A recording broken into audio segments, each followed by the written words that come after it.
إذا سنة دولة كسر يستلم الله ويتوفرتي وقوي كسر دول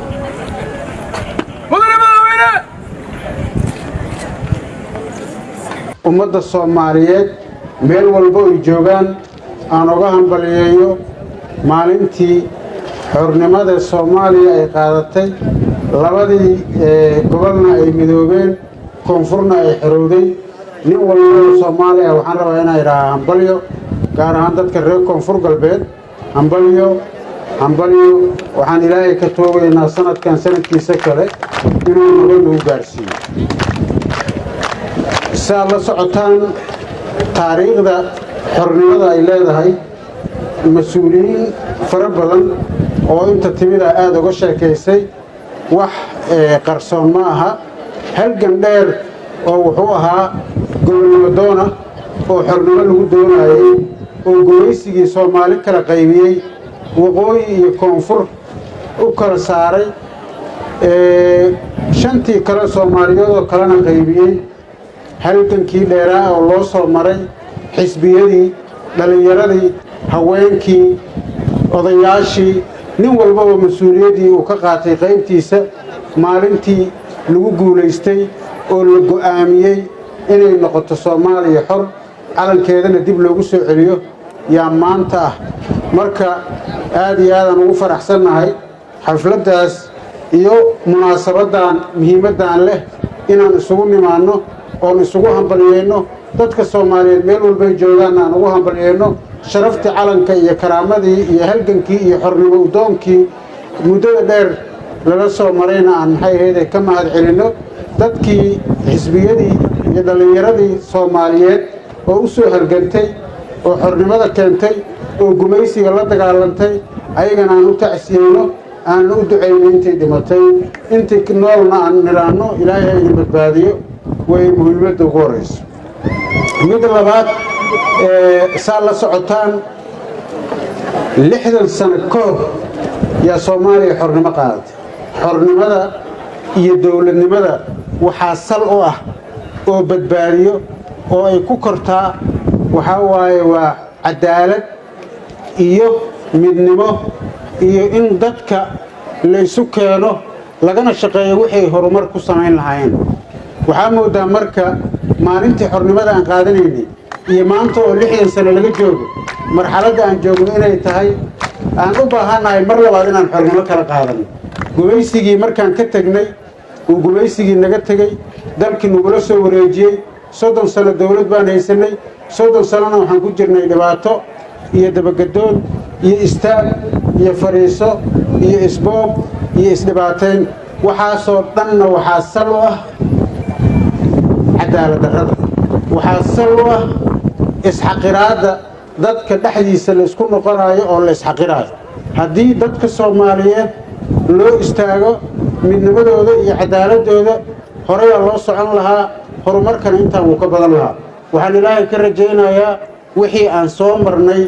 oo qaab darro ah oo cadaalad darro ah oo dulmi ah inaan dib dambe loogu noqonin oo midnimada Soomaaliya iyo horumarka Soomaaliya iyo wadaniyada Soomaaliya iyo dawladnimada Soomaaliya nin kasta oo muwaadin ah oo Soomaali ah meel walba joogo uu istaago intaas kadib annaga sidii hore loo sheegay maalintii xornimada la qaadanayo oo 60kii calanka la saaray dadkii siyaasiyiinta ahaa ee reer koonfur galbeed dad waxaa jiray soo jeediyay intaanan xornimada qaadanin oo calanka la saarin aan qaadano nidaamka federaalka si Soomaaliya ay isu maamusho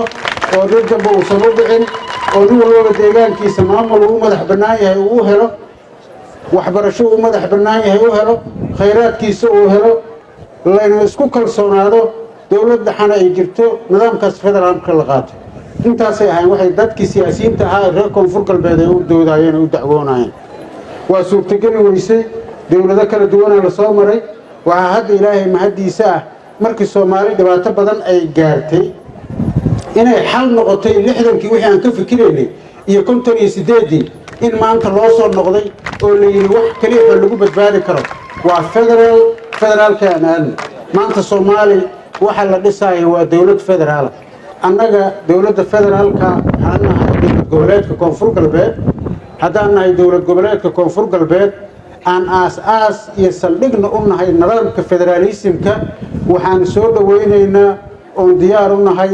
xasiloonida siyaasadeed iyo midnimada iyo wadajirka iyo horusocodka dowladnimada soomaaliyeed yaan waxaan ka nahay qayb muhiim ah oon saldhigna u noqonaynaa insha allah si gooni ah waxaan rabaa dadka reer koonfur galbeed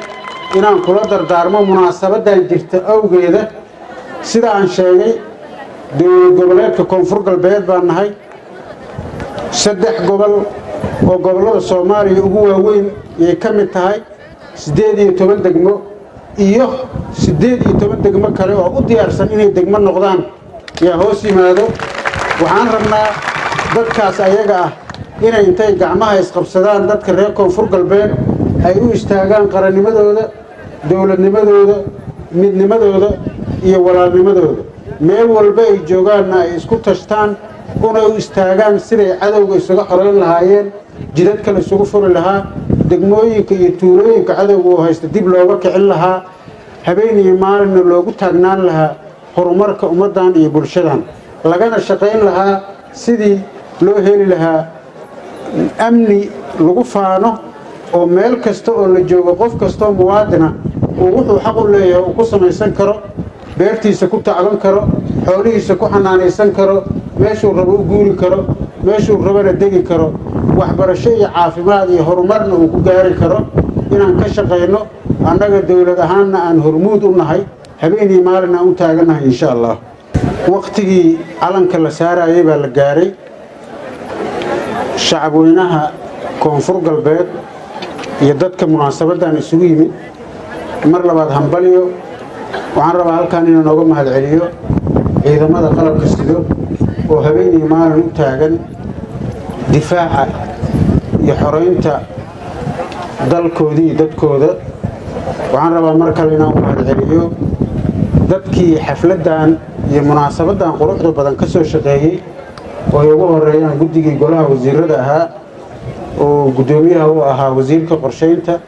iyo tiimkii kale oo technicalka ahaa oo ayagana saan quruxdan badan sameeyay dhalinyarada iyo haweenka maamulka degmada iyo gobolka oo habeen iyo maalin u taagan horumarka degmada iyo gobolka ayagana inaan u mahadceliyo sida quruxda badan ay u soo xaadireen ayna qayb uga ahaayeen quruxdan iyo sharaftan kowda luuliyo oo maanta caawa munaasabada ay muhiim ugu ahaayeen ayagana aad iyo aad u mahadsan yihiin fanaaniintii bayaxow iyo janookay sidoo kale ayagana aad ay u mahadsan yihiin mas-uuliyiinta dhan kulli waa mahadsantihiin hambaliyo habeen farxada aad iyo aad u mahadsantihiin asalaamu calaykum waraxmatullaahi wabarakaatu